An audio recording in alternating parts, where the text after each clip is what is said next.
Pactemos por la vida y por la paz. Un programa de la Comisión Interétnica de la Verdad de la Región Pacífico, la Coordinación Regional del Pacífico y la Agenda Eclesial Regional de Paz. Hoy presentamos las negociaciones con el ELN. Pactemos por la vida y por la paz. Un saludo de paz y vida para nuestros oyentes. El día de hoy tenemos la cuarta sesión del programa Pactemos por la vida y la paz, en la que tendremos como invitados a 3 personas que tienen experiencia y amplio conocimiento en torno a la temática de la sesión que tiene que ver con las negociaciones entre el Estado y el Ejército de Liberación Nacional, ELN.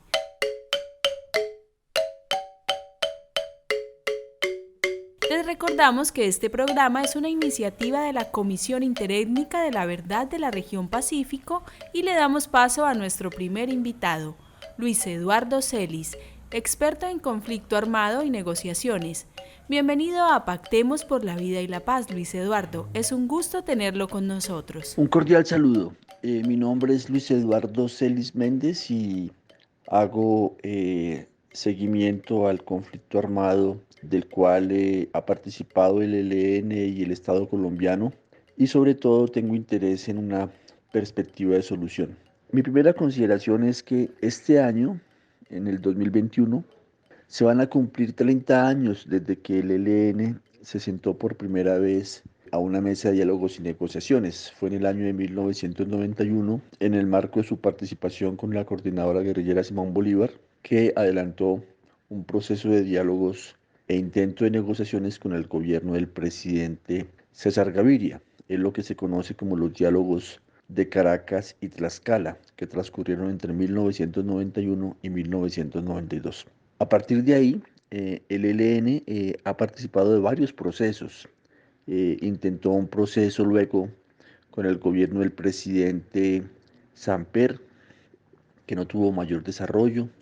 Intentó con mucha energía y dedicación un proceso de diálogos con el gobierno del presidente Pastrana, pero en ese gobierno la prioridad fueron las FARC y hubo una oposición de sectores políticos aliados del paramilitarismo que se opusieron al desarrollo de ese proceso, y en últimas eso fracasó.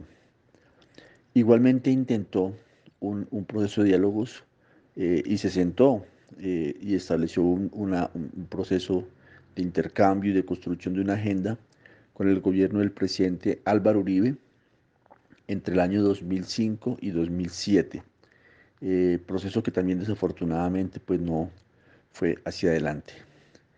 Y el último proceso, el más reciente, fue el que se intentó entre el gobierno del presidente Juan Manuel Santos y el ELN entre el año 2013 y el año 2018.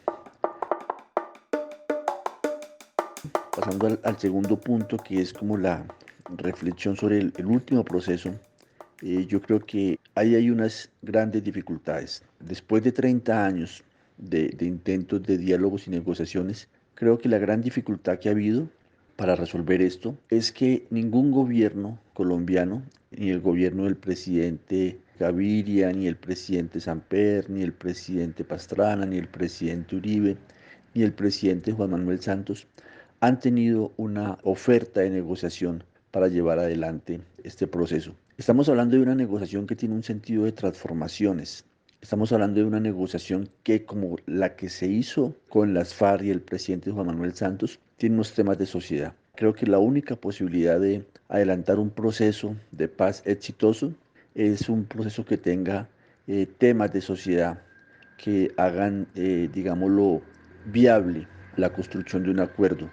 No estamos hablando de negociaciones que tengan al centro el tema de las garantías para la organización, que son importantes por supuesto, que tengan al centro el proceso de reincorporación, que por supuesto son temas importantes, pero el corazón de esta negociación es un tema de contenidos, y yo creo que el gobierno del presidente Santos no tuvo la convicción, la definición de una estrategia que tuviera esos dos referentes centrales. Uno, unos temas de sociedad para ayudar a construir un acuerdo y dos, una dinámica de participación de sociedad.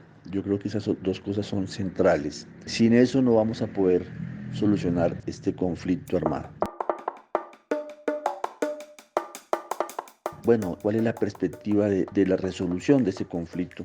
Un conflicto que se mantiene por lo menos en 150 municipios. El ELN viene en un pequeño proceso de expansión. El ELN de hoy es un ELN un poquito más grande que el ELN de hace 10 años.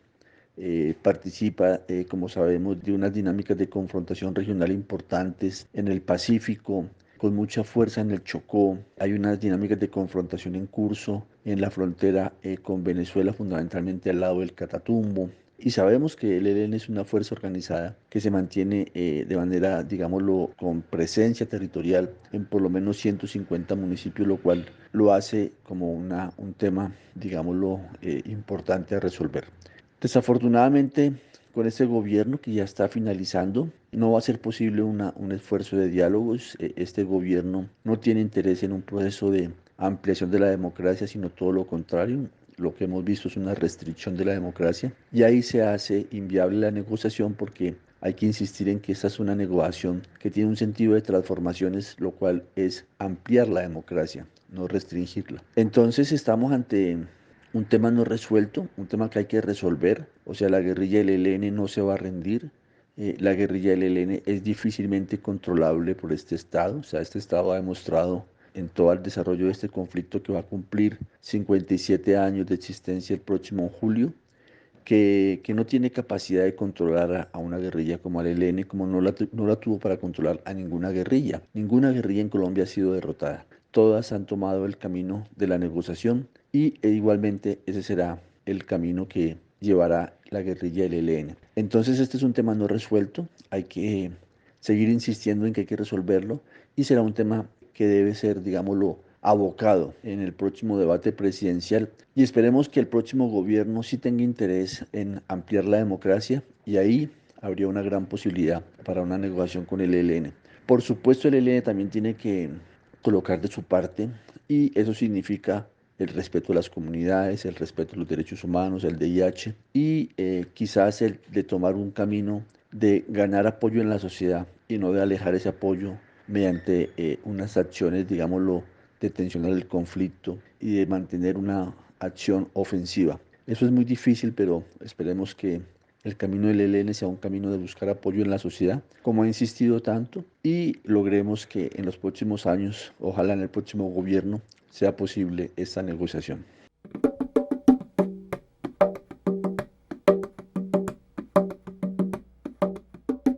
Muchas gracias, Luis Eduardo. Después de este contexto y este completo recorrido histórico sobre las negociaciones entre el Estado y el ELN, ahora saludamos a nuestra segunda invitada en esta cuarta sesión del programa Pactemos por la Vida y la Paz.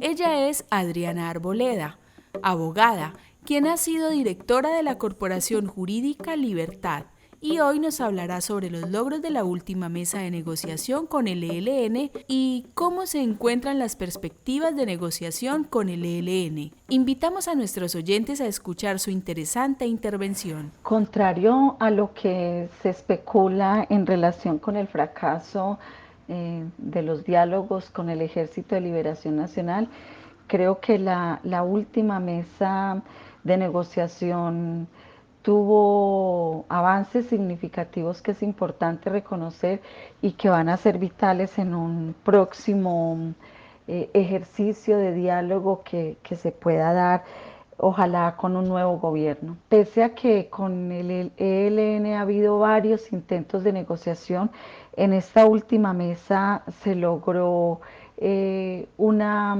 agenda concreta con unos temas específicos de diálogo que tienen que ver con el tema de la democracia, con el tema de la paz, con el tema de la participación de las víctimas y con el tema de erradicar la violencia de la política, como lo han señalado los integrantes de este grupo. La mesa de negociación contó con un apoyo muy significativo de los países garantes, Cuba, Chile, Brasil, Ecuador, Noruega y Venezuela, pero además hubo una serie de países de la Unión Europea que aportaron apoyos políticos y económicos importantes para el avance, entre ellos Alemania, Holanda, Italia, Suecia y Suiza, que digamos que son muy importantes a la hora de garantizar la sostenibilidad de este proyecto.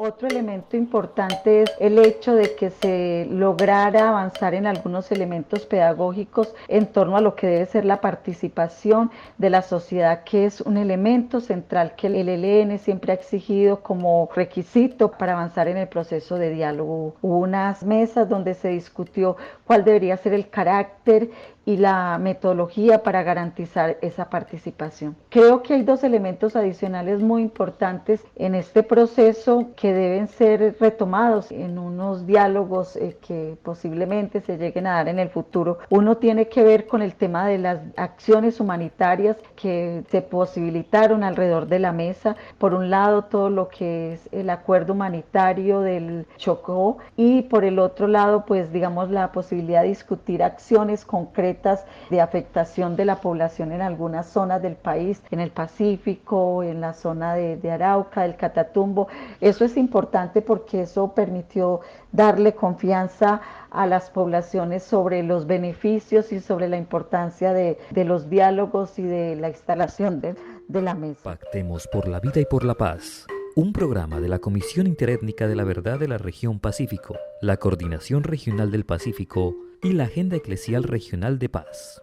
Finalmente creo que otro de los grandes beneficios tuvo que ver con el tema del cese al fuego bilateral temporal nacional que se llevó a cabo durante unos meses y que mostró que si hay voluntad política de parte de ambas partes, se pueden llegar a acuerdos significativos que favorezcan a las comunidades y que favorezcan la seguridad en los territorios. Eso fue muy clave, además porque digamos que involucró también el apoyo de parte de las Naciones Unidas a través de la misión de verificación y también de la Iglesia Católica a través de la Conferencia Episcopal Colombiana.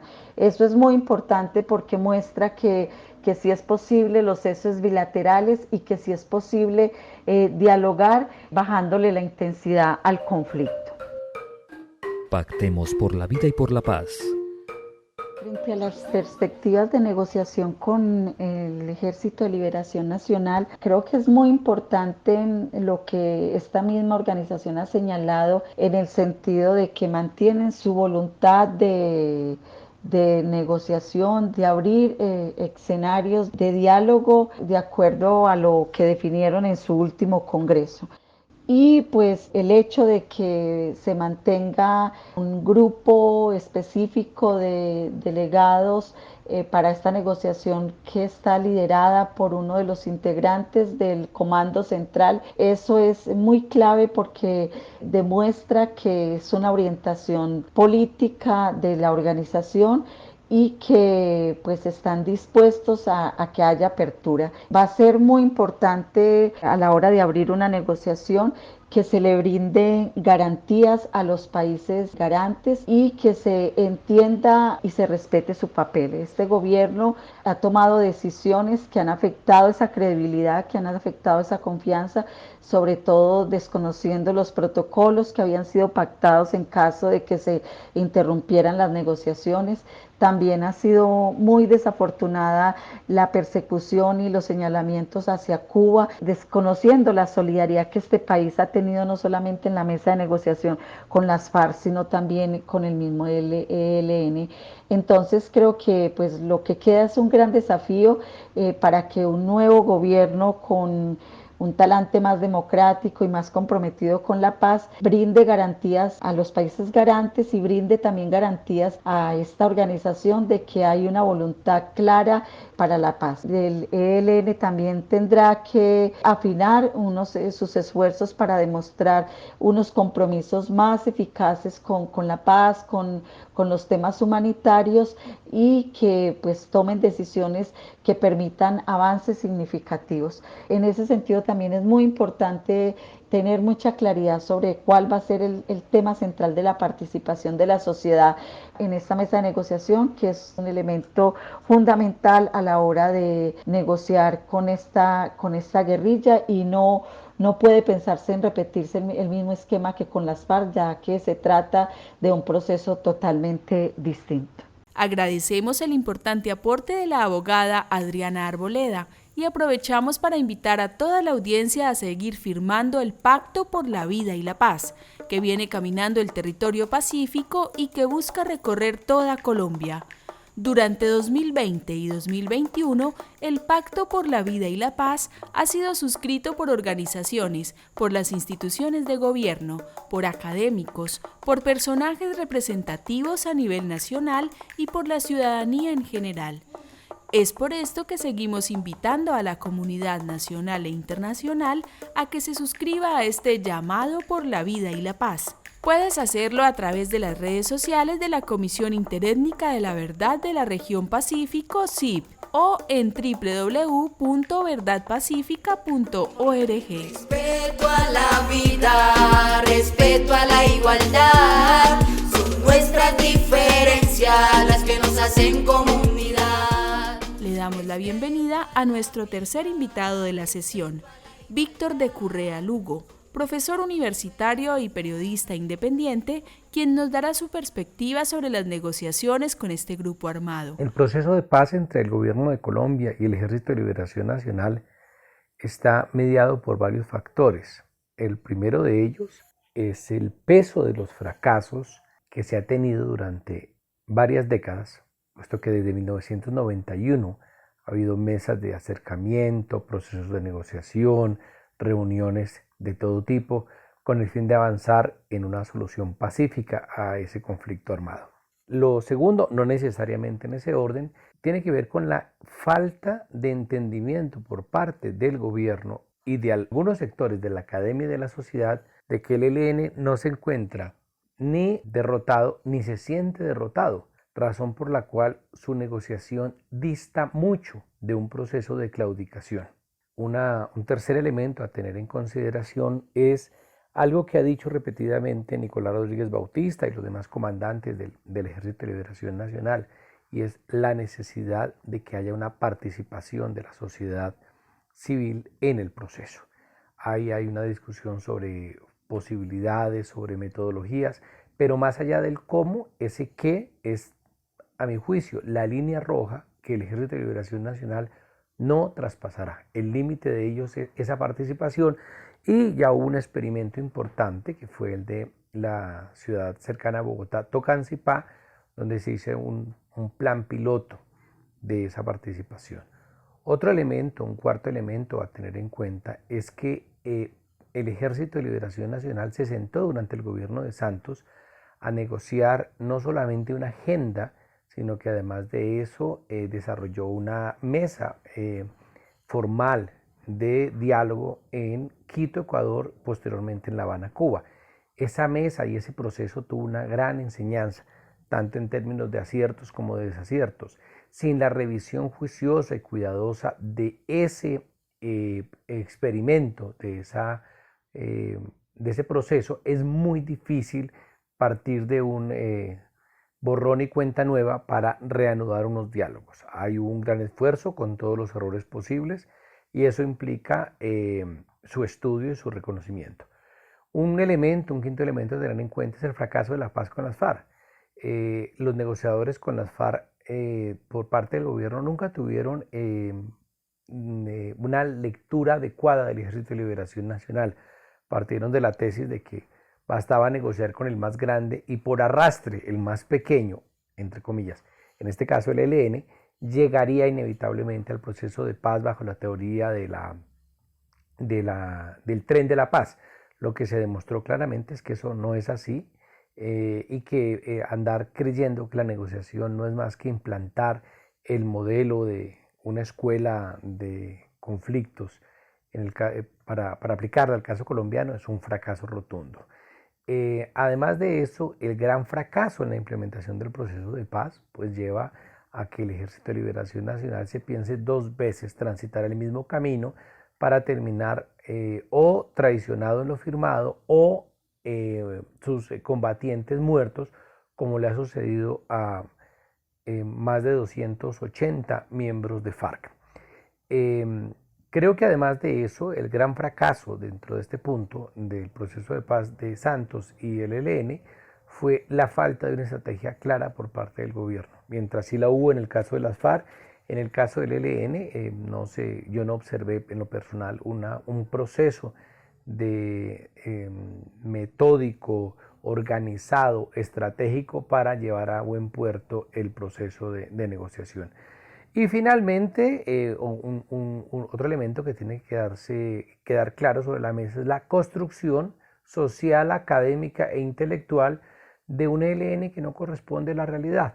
Entonces, los discursos sobre un ELN fragmentado, un ELN derrotado, un ELN absolutamente narcotizado, no corresponden con la realidad que se observa en investigaciones serias. Se le echa la culpa de todo el proceso de negociación al ELN, se le acusa de que es muy difícil negociar con él, se coloca todas las cargas de las pruebas en la discusión sobre cualquier hecho corresponden al ELN, y dentro de eso hay un sector de académicos que se han dedicado a este tipo de cosas, llevando a crear un discurso, una narrativa que los medios de comunicación repiten y que es lejos de la realidad. Ese tipo de narrativa es dañina en cuanto no permite una mirada al ELN real o un proceso de paz acorde con la realidad. Muchas gracias, Víctor, por este interesante planteamiento en torno a la perspectiva de los diálogos con el ELN. Agradecemos a nuestros 3 invitados de la sesión de hoy y cerramos la 4ª entrega de nuestro programa radial Pactemos por la Vida y la Paz. Tomemos los diálogos, porque como sociedad civil sabemos que la palabra es más potente que un fusil, que un fusil, que un fusil, que un fusil. Respeto a la vida, respeto a la igualdad, son nuestras diferencias las que nos hacen comunidad. Respeto a la vida, respeto a la igualdad, son nuestras diferencias las que nos Invitamos a todos y todas a visitar nuestras redes sociales. En Instagram, Facebook y Twitter pueden encontrarnos como @verdadpacífico y en la web entrando a www.verdadpacifico.org. Muchas gracias por acompañarnos. Nos escuchamos la próxima semana. Los dejamos con este grupo musical Reencarnación del Pacífico, de Guapi, quien se presentó en vivo durante el lanzamiento del Pacto por la Vida y la Paz en la costa pacífica caucana.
Pactemos por la vida y por la paz. Un programa de la Comisión Interétnica de la Verdad de la Región Pacífico, la Coordinación Regional del Pacífico y la Agenda Eclesial Regional de Paz.